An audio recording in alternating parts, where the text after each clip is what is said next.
Hello friend, আসসালামু আলাইকুম। কেমন আছেন সবাই? আশা করি সবাই ভালো আছেন। আজকে আপনাদের দেখাবো মজাদার একটি রেসিপি, সেটা হচ্ছে আলু দিয়ে বাইম মাছ ভুনা। খুবই স্পেশাল একটি রেসিপি। দেখতেই পাচ্ছেন, দেখতে কতটা সুন্দর ও লোভনীয় লাগছে। আশা করি আজকের রেসিপিটি সবার ভালো লাগবে। চলুন রেসিপিটি দেখে নেওয়া যাক। আমি এখানে ভালো করে বাইম মাছটি কেটে ধুয়ে পরিষ্কার করে নিয়েছি। প্রথমে আমি একটি প্যান বসিয়ে দিয়েছি। আমার প্যানটি গরম হয়ে গিয়েছে। আমি এবার দিয়ে দিচ্ছি সরিষার তেল। আর দিচ্ছি ১ কাপ পেঁয়াজ কুচি। দিয়ে দিচ্ছি মরিচ ফালি। এবার একটু নেড়েচেড়ে নিচ্ছি। এবার দিয়ে দিচ্ছি সামান্য পরিমাণ জিরা।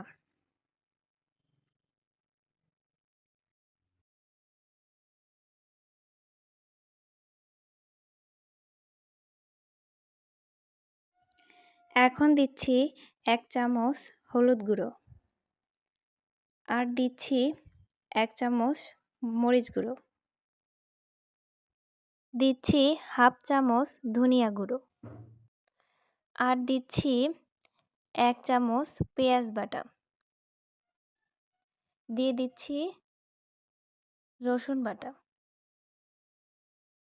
হাফ চামচ। আর জিরা বাটা দিচ্ছি হাফ চামচ। এখন দিয়ে দিচ্ছি ১ চামচ লবণ। এবার সবগুলো মশলা ভালো করে মিশিয়ে সামান্য পরিমাণ পানি দিয়ে কষিয়ে নিব।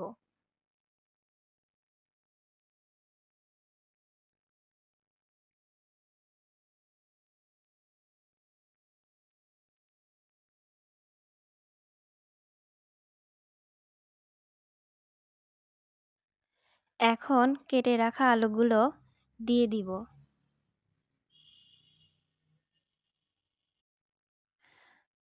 আলুগুলো ভালো করে নেড়েচেড়ে কষিয়ে নিব।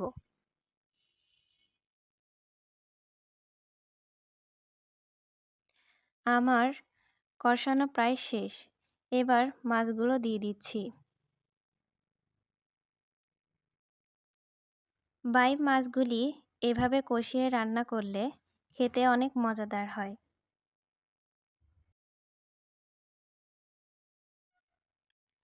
এখন মাছগুলো একটু নেড়েচেড়ে দিচ্ছি।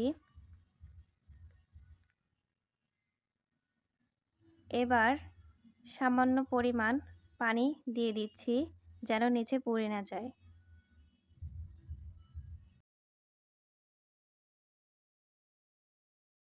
এখন ঢাকনা দিয়ে দিচ্ছি। মিডিয়াম হাই আঁচে রেখে ৪-৫ মিনিট কষিয়ে নিতে হবে। এবার ঢাকনা তুলে ভালো করে নেড়েচেড়ে কষিয়ে নিতে হবে। এই পর্যায়ে যত ভালো করে তরকারি কষাবেন, তরকারির টেস্টটা তত মজাদার হবে।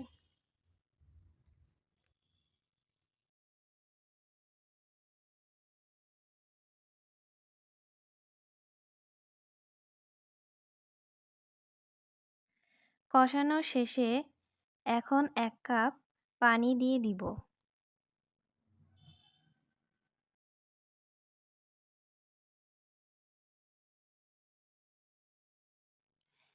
এবার ঢাকনাটা দিয়ে দিচ্ছি।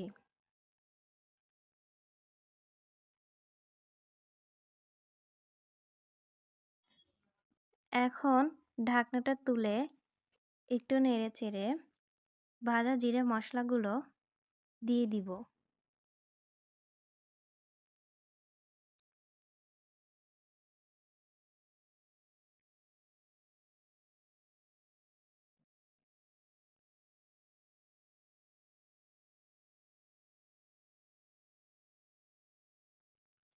আর এবার দিয়ে দিচ্ছি ধনিয়া পাতা।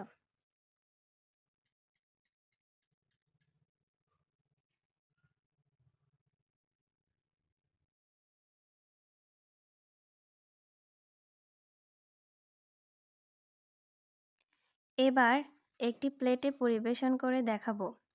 দেখুন বন্ধুরা, দেখতে কতটা লোভনীয় ও সুন্দর হয়েছে। সবাই বাসায় একবার হলেও তৈরি করে জানাবেন যে খেতে কতটা মজাদার হয়েছিল। আর কি রেসিপি দেখতে চান জানাবেন। সবাই ভালো থাকুন, সুস্থ থাকুন আর চ্যানেলটি সাবস্ক্রাইব করতে ভুলবেন না।